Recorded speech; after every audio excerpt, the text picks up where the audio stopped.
So they had a mic. I think they may have one mic sitting up somewhere.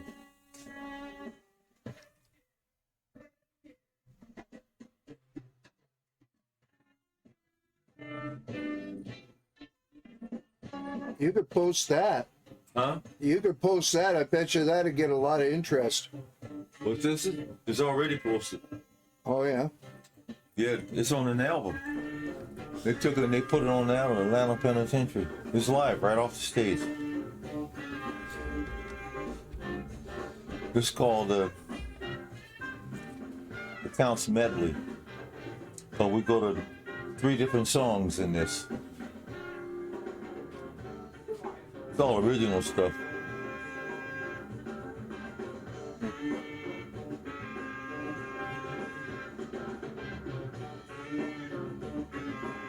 The second part of this, Mose wrote this part of it. The second part of it I wrote. It's a crazy. It's really crazy. Getting ready to go into it now. If you want to post that or stream it, you could say what you want to say about the songs. You know. Oh yeah. It is being streamed. Huh? It is being streamed. We're live. Oh. Yeah. Oh, we're live now. Are the audience able to hear this good? I have no clue. No clue whatsoever. I'm thinking so, because it's showing input on the screen. Okay. I think they can hear it. If not, I'll get a text message in a couple of minutes. They can't hear it.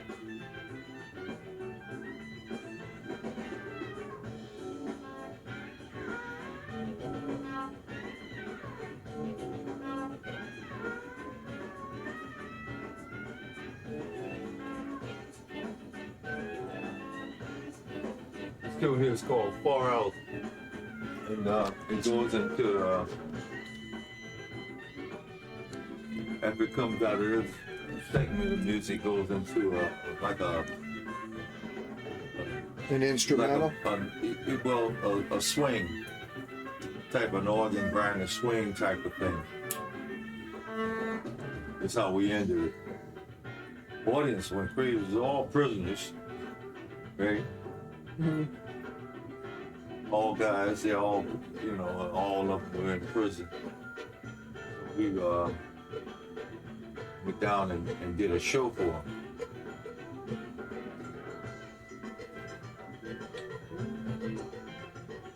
And this is what, 1970?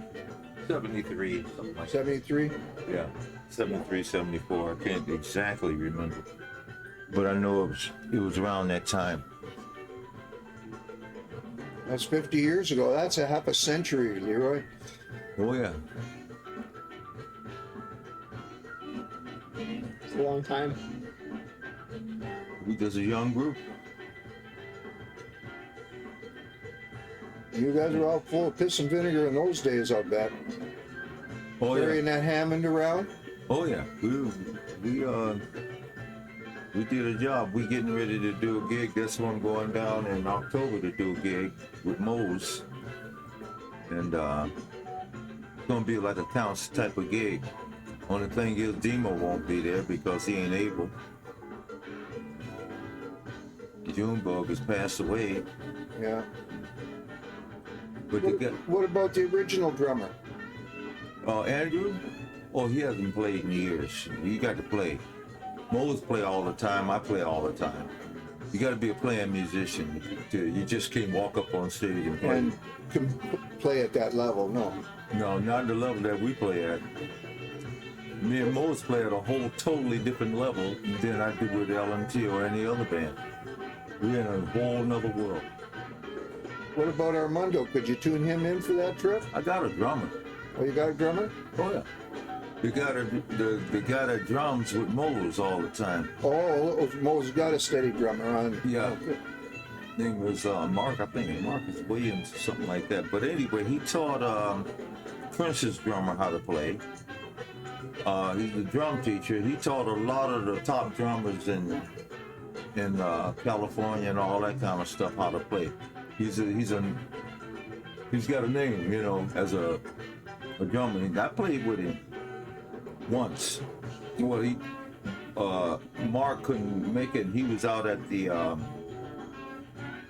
NAMM show, Oh yeah.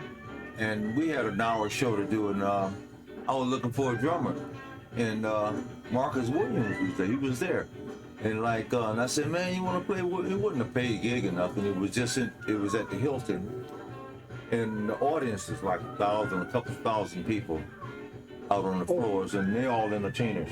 Before we go any further, I need to verbally confirm with you. We have permission to play this song on a YouTube video, correct? We have your permission What's that? that we can play this song. This? Yes. Yeah, sure. Can you say to the mic that we have permission? Oh, you got permission to play the song. Okay. You know, it counts. You know. Just because I know YouTube are sticklers for that. Oh yeah. Yeah, and you want licensing and permission and all that. So, figure you put that in the video from the guy who wrote the song. Cool. It should be good enough. Well, this song, the music that you hear was written by myself and the organ player, Mose Davis. So it's our music, and we can play it anywhere we want. You know, we don't follow rules or statistics and other special rules. My stuff, want to challenge me, challenge me. You know. So. Well, I have The no whole doubt thing, I don't this is think. you. What was that? I have no doubt this is you. Oh yeah, well, it's the whole thing is that we just sitting here. I'm just listening to some of the old stuff I did back in the early '70s, and this is at the Atlanta Penitentiary. And during that time, I'm from Atlanta, and during that time we was given an opportunity to play for the prisoners. So we took advantage of the opportunity and just played for them. And they loved it. And even maybe a year or two or whatever after some of the guys got out and we were playing somewhere, they showed up at some of my gigs and stuff like that and thanked us for coming out when they were inmates or whatever. They said it did a lot for them, you know, to see a group like us and the kind of music that when we were playing our own music and we were just pouring it out the way we play it, the way it counts for it. We've always been an underground band, but I can just say that that's what it is. Underground kind of means to me like you can't categorize us, you know. They couldn't fit you into a genre, so like you created one. Yeah, you know, we created what we wanted to be, and we did what we wanted to do. At maybe at the expense of being a real big commercial type of band, like a lot of the commercial bands back in that time, like like the Commodores, Sly and the Family Stone, and bands as such, which were great R&B and funk bands and stuff like that. But Counts was not a funk band. We was a jazz band that could play anywhere from bebop to hip hop, or whatever it was. Because when we started, I was the oldest, me and the organ player, 18 years old, and the Counts got to going, and everybody else was in high school, you know. Well, you were 17 at the Apollo when you met Diana Ross and did her orchestra for Not her. Diana Ross, Dionne Warwick. Dionne Warwick, sorry. And did that was a whole nother thing. There's a whole chain of events that led up to that date and to that time. So you can just pause that. That would have been a nice Kariba, West Montgomery. Oh no, this. Well, that's West Montgomery. Yes. Yeah. Not his song. Yeah. Yeah. So, it's just kind of like a lot of our music is surfacing now. 2023, every year. the counts has never stopped going, even though we never been in 90% of the places that our music is selling. Well, that's one thing about underground music. If it's the real shit, it's got roots, Yeah, and the roots travel. that's right. That's the counts. And the thing is, I was always told by many people that's in the business that we was like 20 years ahead of our time. 10 years, 20 Or maybe years. He 50 said, years ahead of your You're time." too far ahead of your time. I said, ahead of what time? I said, the time is right now. And like, but I understood that time and trends are two different things. You know, they're talking about at this time is a trend going on. And there's always a trend in music or in dancing or in fashion and all that kind of stuff. It's a time, and it's always trends that go with it. So, like, I don't know. I kind of like looked at the trends. They were fun and stuff like that. But I always been beyond trends. Well, that's what you were saying the other day, is if you're following a trend, you'll always be a follower. That's right. But if you're ahead of it and in front of it, you'll always be a trend setter. That's right. I mean, that's why they call you one of the fathers of Motown, is because you guys were setting the trend. Well, we did a lot. It's a lot of people know. Well, I come to find out when I go to places like Germany, and I'm finding in big electronic magazines that, the stuff that I'm writing is better than some of the best rock groups that everybody's in love with. I won't name no names because I'm not in competition with nobody. But like, the thing is, that's how the world is. They look at you like in music or in fashion, who's the best and who's got the best ideas and doing the best. It's like a horse race, It's everything. Everything is competition. Who's, that type of thing. Yeah. Well, So like, and that's how the world is moving. But like, I've always personally didn't care for all that kind of thing. It got in the way of my creativity. Like I want to make music or sounds or whatever that really people can relate to, not only physically but spiritually and the whole 9 yards. Get into it. Whereas if they hear this song, they go like, "Yeah, I wrote a song called I'm the Music," and that's on one of the Counts album. I wrote the lyrics. Mose came up with the musical idea, but I wrote the story, and it's a simple story, but it's very profound. It's called I'm the Music. Because I can brighten your days, I can change your ways, I can make you remember the last December because I'm the music.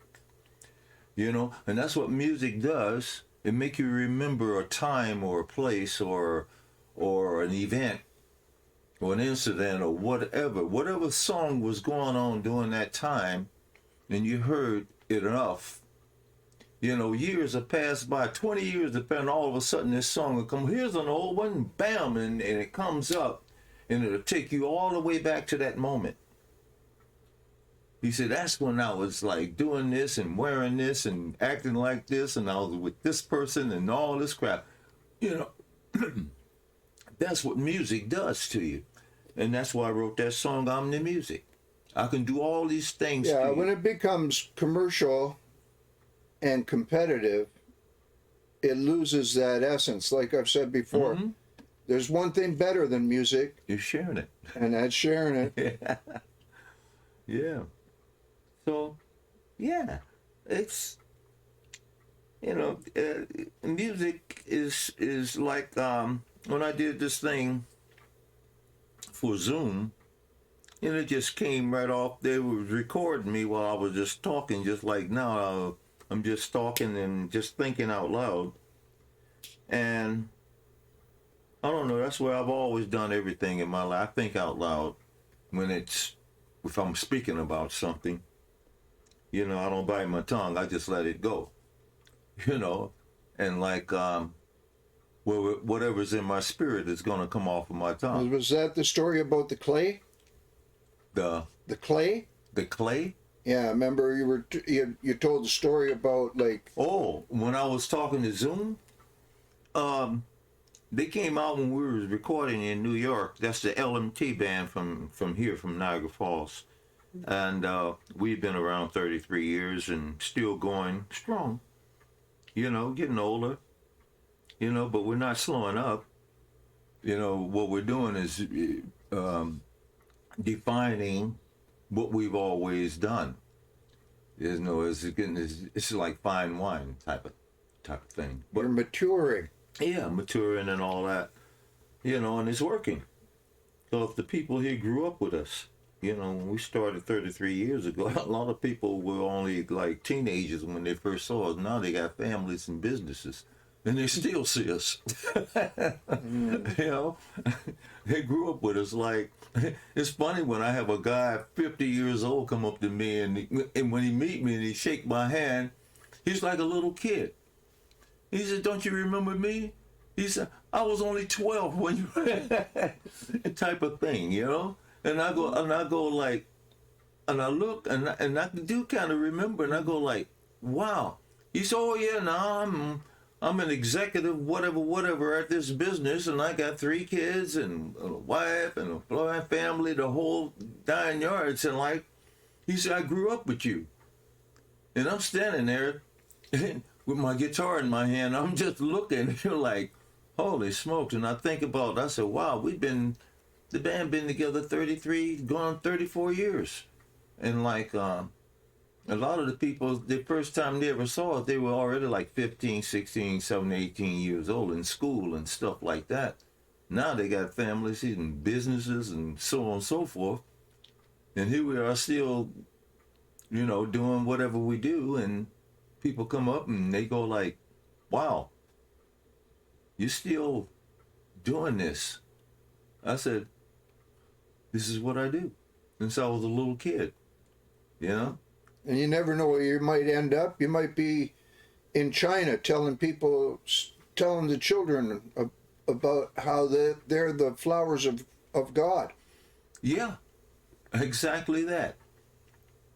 Exactly that. You know, I get the biggest kick out of my own personal life when I go around the world with my guitar, and I meet people from all cultures and everything, and like I can play some music, and this is getting back to the Zoom thing, bringing me back to that. And when I talked to, when they was recording me and filming me on one of their cameras, you know, I'm just standing there, and they said, just say something. So I just kind of went off. You can find it on YouTube, you know, Zoom, you know, recording and stuff like that. And I said, music is perfect. And then what I was saying, when it came right straight out of my spirit, I said, music is perfect. I said, it's like a ball of clay. You can give it to, 1,000 people, and they'll give you back 1,000 different shapes and said, I created something. And I said, yes, you created something that was from something that was perfect. I said, that's what music is. I said, music is so perfect, it lends itself to everybody. And everybody can write a song. Everybody can say something. Everybody can do something through music. Because music is so perfect and so vast until it lends itself to everyone that have a heart for music, you know? And there are people that have come up with one song, and I can't think of the name. I wish I can think of the name of these certain people, but they come up, you know, it's tunes like Mambo Number 5 and stuff like that. All these one-hit wonders, they get an idea. They're not per se musicians that have studied and all these big schools and none of that stuff. It's something that they got in their heart, and they want to say it, and they got a melody, or they got a tone or an idea, and if they have the opportunity to record it and in the right ear, and it falls on the right ears and the right hands, they say, oh man, it's a great song. They put it out there, and the thing go to number one in the world. And here this person is. They said, "What do I do? I'm not a performer. I'm not in this. It was just Yeah, and an they didn't idea." know that they had a stroke of genius. That's well, what it was. They didn't have a stroke of genius. What they had was an opportunity to express something through something that's perfect, and it's called music. Yeah. And like now, it comes back to your heart. What is your heart? Your heart is your spirit, you know. And they got two different. You got a heart that the doctors talk about. It's a fleshy thing that filters the blood in your body and all this kind of stuff, and it goes on with all that medical stuff. And then you got another heart, which is your spirit, which is laid out, can take any and everything all at the same time, whereas in your mind you can't take all of that. Some people can't think, they can't focus over more than one or two things at the same time as far as thinking. And some people can think about a lot of things at the same time. It all depends on how they allow themselves to educate themselves. Some people hear the violin, they might hear the drums, and other people hear the whole symphony. That's right. That's me. I hear the whole symphony. That's how I got into doing gigs at the Apollo Theater at 17 years old, which is, it wasn't no amateur hour. Don't no amateurs hit that stage. You know, it's the best in black entertainment in the world. If you're going to get known, you got to go through the Apollo Theater. And most of the people that was going through had like number one records, but that meant nothing. You got a professional audience out there that see the best of the best of the best of the best. All of James Brown had to go through the Apollo. All the Motown people had to go through. Stevie Wonder, you name it, Count Basie, Duke Ellington, the kids goes on and on and on and on and on. With who had to graduate, that was graduation. If you made it through the Apollo, you had a chance to make it in the world. If you're a black entertainer. That's what it is. And here I am, 17 years old, 1964, got an opportunity that I didn't even know I had. It's just only because I was doing some work in Detroit and I was buckling down to trying to be a little guitar player and entertainer, because I'm around nothing but guitar players and entertainers. I'm around Motown people. I'm around all these blues people. I'm playing with people like Betty LaVette and John Lee Hooker and all that. And I'm not even thinking of these icons that I'm playing with. Albert King comes through. You know, I'm playing with Edwin Starr is on the stage with me. David Ruffin is on the stage with all these people that came out with number one records. I'm playing with, and they're phenomenal. And I'm learning from them and not even thinking about what I'm learning, but I had an opportunity just by being there and having nothing else to do but play the guitar. And all these entertainers, they all need musicians that will play their music. If there are all these 1,000 singers in that area, I mean, even Madonna came through there. Chaka Khan, Detroit was unbelievable. You know, and the Michigan area was unbelievable. You know, because now you're getting the rock, you're getting the Bob Segers and the Ted Nugents and the Grand Funk Railroads and all this. Some of the Eagles, all them people come through Michigan. You know, and it goes on and on and on. And what did these people do? There was a big migration from Detroit to California for Motown, was it not? Well, after Motown shut down in Detroit, basically, they moved to California because they got into motion pictures. You know, Lady Sings the Blues, Mahogany, all these movies with Diana Ross and so on and so forth, and Billy D. Williams and stuff like that. They got into black movies, what the world calls it, but they got into some really good motion pictures. And it's our people like all these comedians got to have names called. Most comedians are great actors. Plus, they're funny. A lot of them, they can, regardless of what nationality they are, if they're comedians, they're actors. And you put them in a part and stuff like that. You put people like Jackie Gleason, for instance. I met him once personally, talked to him for a few minutes or so. And I was honored to meet Jackie Gleason because he was a comedian, an actor, whether it was funny or whether it was serious. This man was unbelievable. He had unbelievable talent. And here I am, he's talking to me for a few minutes, and I'm like taking it all in. I'm like a sponge. I'm taking everything that I can get to learn how to be in this business. Regardless, I don't care who it is. He could be Tom, Dick, and he can be Tom and Jerry. I don't care who it is. I'm going to check it out and see what's going on with it.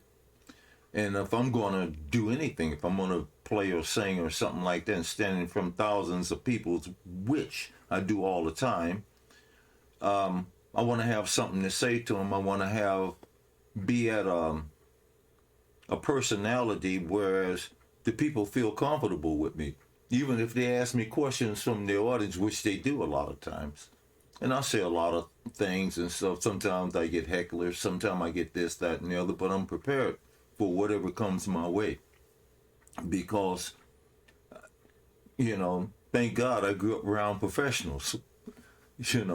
And like, and even better than that, I paid attention to a lot of these people. Not in their habits or anything. Some of them had some pretty rough habits, but I wasn't in the music business to pick up their habits. I was trying to pick up how they used their gifts. And I did. I picked up and I learned whatever gifts I got. I realized that I can act, I could write songs, back in the day I could dance, I could do all kinds of stuff. And do it enough to do shows and get paid from it. You get to that point, you're a professional. You might not be the best in the West, and I ain't the best in the West, but I'll do it until they show up. I'll hold the fort. And if don't nobody come and take over the fort, guess what? I'm holding the fort. Yeah. And that's how I look at music and stuff like that, because I know it ain't me, it's the music that's perfect, and I'm glad that something is perfect in front of me that I can deal with. I can go in the direction I want. Question: do you ever play at the Michigan Theater, Detroit? The Michigan Theater? Yeah. The Michigan Theater? I played at I played a lot of theaters in Detroit. Maybe I played I played Cobo Arena. I played Joe Louis Arena. I played it's a famous. I'm trying to think of the freaking name of this place on Woodward Avenue. That's where they have all the big shows. That's where I saw James Brown. I played at that theater with the Counts, and I've been there with oh man. Which I could think of. There's so many places. I play Radio City Music Hall and all this stuff, like in New York, Madison Square Garden, Kennedy Center. Played most places across the United States. Everywhere I played in the United States, I played the Coliseum. I played the most famous Coliseum. I can't remember the name of all these places, but I played them. And with some pretty heavy-duty artists. Opened up for Michael Jackson at the Los Angeles Coliseum. Stuff like that. Been in concert with some serious stuff. And What about Miles Davis?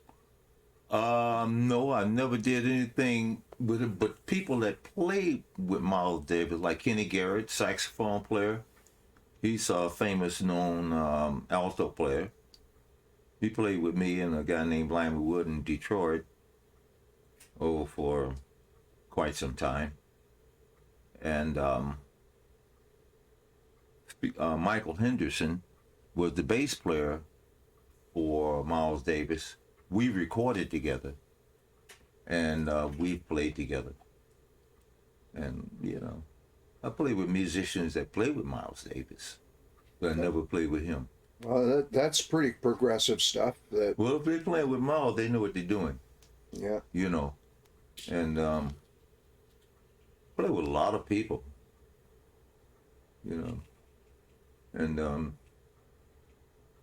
there's a lot of people play with me. Stevie Wonder used to come and play with me.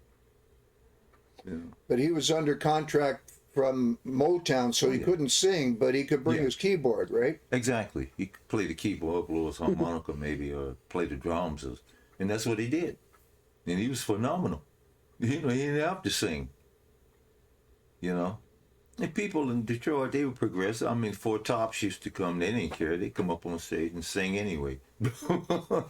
And guys from the Temptations, and I've seen people in the audience when I was doing the Counts Trio in this little club in Detroit. I was there every week with the trio, organ trio.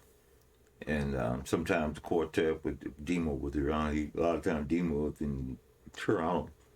We were in Detroit playing some trio stuff.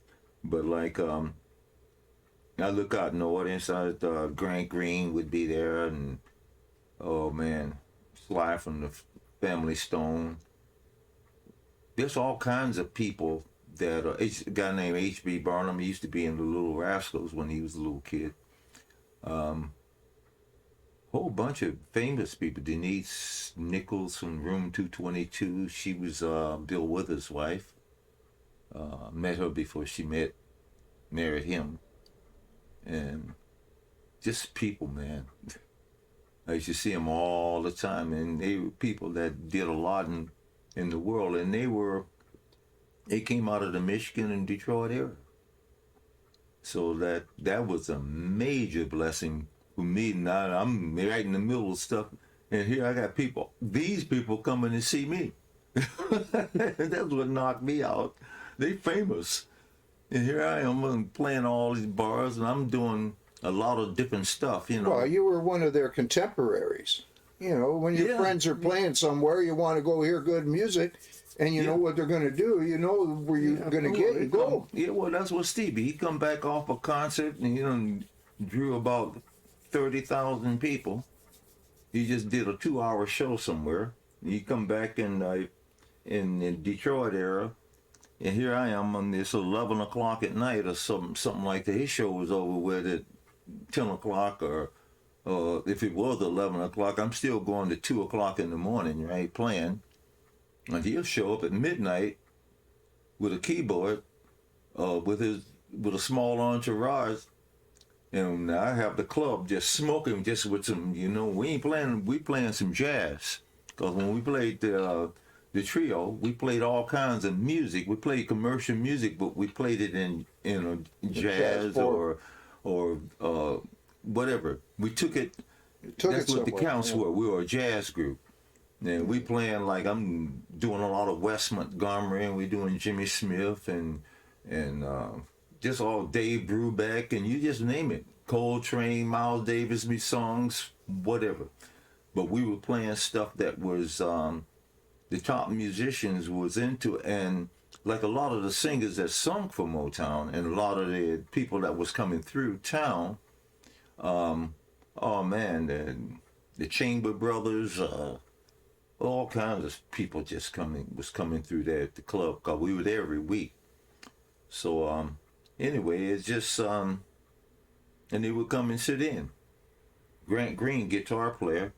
We had our first record, Jan Jan. Grant Green covered it and told his son that I was one of his favorite guitar players, and Grant Green is the top 10 jazz guitarists in the world. Man, I'm not nowhere near that magazine. And I'm one of his favorite guitar players. I laugh now, just think about it. It's funny how things go. But it was something in my plan that he really loved. For him I ain't never took a song of his and re-recorded it. But here he took a song of mine and re-recorded it. Because he was that impressed with it. He recorded it twice and put a whole different version to it. and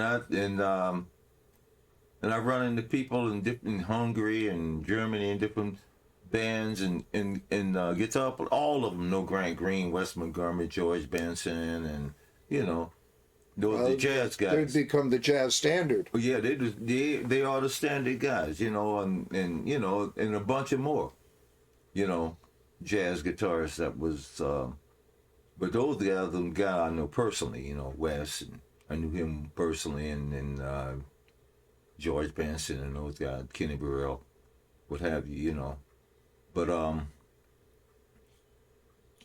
that type of thing, you know, only rock guys that I've ever met was mostly like I knew Ted Nugent really fairly well, but we did shows together. Bob Seger, he could play. Well, you know, guys like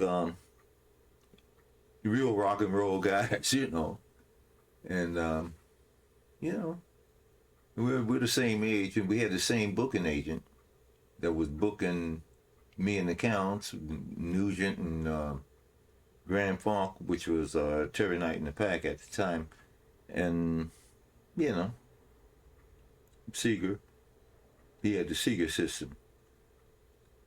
That before the Silver Bullet Band and that, you know. Yeah. But I really like Seeger was the cat that I really like. I like, man. That guy could write a song, man. He could write a song. Trust me. You know. And there were some bad dudes, man. Nugent back in the day when we were the same in his early 20s and stuff. He'd jump off a stack of Marshalls. They call him Crazy Nuge, but like, but the thing about Nugent, he was a wild dude. But one thing about Nuge, no drugs, none of that stuff. You know, he didn't drink, he used no drug. He was a freaking Davy Crockett guy, man. He was a real Daniel Boone, David Crockett. That's how I saw him. You know, that could play his ass off on guitar and that. You know, and yeah, man. And he and we were cool. He helped me get some guitar cases one time. I don't know if he'll ever remember, but if he saw me, he'd remember. But yeah, it's a lot out here. As I think, you know, it's a lot of musicians. Still, like I just got a call today just before I got here. Oh yeah. Yep. I got my concert is coming up in May. I got to call my man back in Austria. It starts around the middle of May until the first weekend to June. And this is in Austria? Yeah, Austria, Germany, and possibly Switzerland. If things cool out, you know, I know Austria for sure. So you're away for 2 weeks into I'm going to in Italy. February to Italy, yeah. Right. Yeah. With my Italian band, and this other thing just came in today. I just heard it on my phone. I got to call him back and confirm that I'm available to do it. They still calling me for gigs, but see, this is my my trio, my Hammond B3 trio in Austria. Christian, he's the keyboard player, and he's amazing, man. That guy is amazing. And the drummer is amazing. He's played with some name guys. He's from Hungary, about 6'6", 6'5", or 6'6", something like that. Tall, good-looking guy. And he lives in Germany. He talk I don't know how many languages. Those guys talk more languages than I can think. Yeah, the Europeans are very cosmopolitan that Yeah, way. man, they be killing it. Yeah. But he called and he left a message. He said, man, can you do a concert tour from here to here? And the message wasn't that clear, but anyway, I know it was going to start in May and up into the first week in June. So are we going to get to hear any of the clips from that? There must be some way we're going to be able to hear some of what you guys are doing there. You going to be doing any recording or? Over there? Yeah. Oh yeah, I'm planning on doing an album, 2 albums. I have to write 2 albums.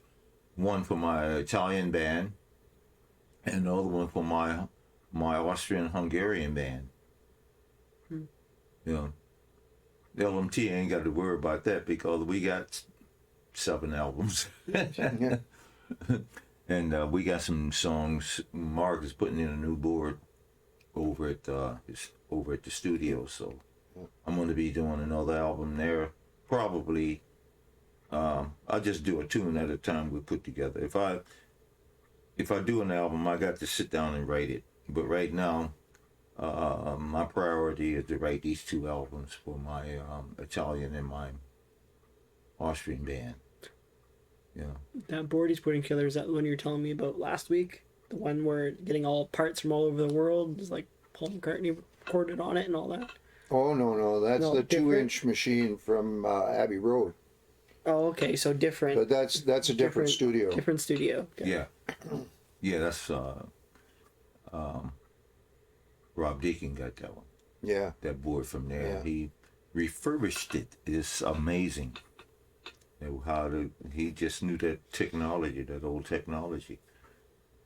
And that board, I mean, get a board like that up and running, man, you can't forget it. You ain't gonna get past that thing. I don't care. They can come up with all the tech they want. Yeah, but that'll give you a bed like everybody Mm-hmm. could feel, you know. Mm-hmm. Yeah. Recorded a lot of big Yeah. albums on that board. Oh yeah. Rob Deacon, I'll never forget. That's my main man. Yeah, when we went out there, out west in the Yeah. U.S. He's got good ears too, and he knows his Well, they sound. had this like a freaking $1 million system out there, a board that would longer than this room, and they had wires and speakers and stuff forever. It was a huge event, and LMT was playing it. They flew in the horns, they flew in the band, they put us up in. So you had Dave and Daryl. Huh? Dave and Daryl at yeah. Chops Horns. Yeah, we had everything, and we gave. What happened was they had a crew. I don't know how many guys to put up that equipment. They at least had to have 20 or so. Oh, this is the one where they couldn't get it to work, and They Rob crawled in under the stage. Yeah. Oh. They what happened was, here's Rob there, and he came. We brought our own engineer, because it was I think the Stanley Morgan company, or one of them companies, huge company. They had a good year, and they really paid us very well, and it was first class all the way. So anyway, they got all this equipment set up, and man, this sound system was unbelievable. It was like mega, and like they got all this, everything was hooked up. Boom. Now, okay, let's start firing it up. They couldn't get it to fire up. They were doing everything. Now they're getting nervous. You got the whole crew of engineers standing around this board and around it, This looking at the mammoth equipment, system. looking at every chord, every this, every that, and trying to figure out what's going on with it. And they just could not figure it out. They said something wrong. So I spoke up because we got to do the show, right? And like, I said, well, look, I said, I'll tell you what. I said, won't you let my engineer take a look at it? He said, who is that? I said, Rob Deacon. He looked at it, they didn't know him. He said, where is he from? I said, from Canada, Niagara region. They almost went into a smirky laugh. Like, yeah, right. type of thing, you know. Yeah, and didn't say nothing, but, you know, Americans, I'm from there. You know, so I know what's happening. You know, so like, anyway, They still couldn't. I said, well, give me a shot at it. Rob just standing there. He ain't pushing it. He said, well, hell, you want to take a look at it? Take a look at it. We can't get this thing to fire up. So Rob was looking around. He just, I don't know what all he did. He was just looking. He just took a look, overlooked all of where things were plugged in. Then he went up under it. He went up under it. And he was up under there for about, I don't know, 2 or 3 minutes. Wasn't that long. He was there for, just a few minutes. And he came out. As soon as he came out, he didn't say try to fire it up. He said fire it up. That's all he said, fire it up. Bang, bang, bang. They went to fire it up, the freaking thing. Boom! It fired up. Oh man, they surrounded him like flies on watermelon.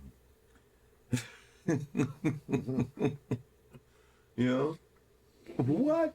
What was that? Blah, blah, blah, blah. He's talking the technical talk. It was like over my head. I don't know what he told him. I don't know. All I know, he was handing out cards or whatever. Rob shut him down, man. Man, I was so proud of him. That was a moment that I was so proud of him. I didn't know what to do. I had to walk away. I said, man, we brought our man down here from Canada. He dropped a bomb. Rob Deacon, man, holy smokes, man, he killed it. There you go. Huh? There's stories from Leroy, Motown, music industry. Man, I'm just thinking maybe we could leave everybody with a thought here. Sure. Go for it. This is a poem called Beyond the Sun. One heart, one peace, one love, one day. One call, one answer, one walk, one day. One world, one man, one life, one day. One sight, one sound, one touch, one day. One spirit, one soul, one body, one day. All will be one day. Weep for joy. The eagle flies beyond the sun, and love will prevail.